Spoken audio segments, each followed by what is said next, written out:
All right. So, some thoughts on love and fear. The polarity that's at the heart of, like, pretty much all of the metaphysical practices and traditions is the idea of this twin polarity forces of love and fear. Um, love being, I have to give this a little more thought, but love being basically an attractive force and fear being a repulsive force.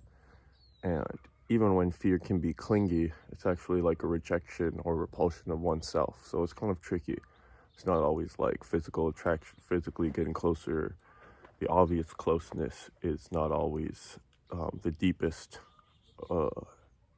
way that these energies are resonating and working in the world. So the importance of this concept basically is the idea that any action is going to be motivated by one of these two polarities at its fundamental core.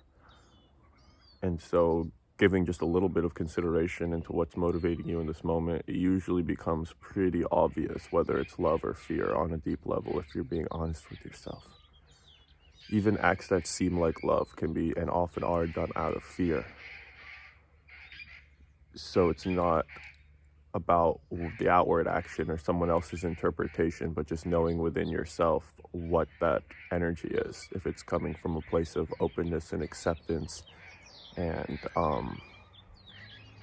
like appreciation and kind of like a non-egoic desire, or if it's coming from a place of grasping, clinging, worrying, contingency planning, and especially certainty. If you feel that the energy is demanding certainty in some way, then it's up the polarity of fear. If the energy is demanding acceptance and peace in the moment, then it's probably an energy, or not demanding, but allowing, probably an energy of love.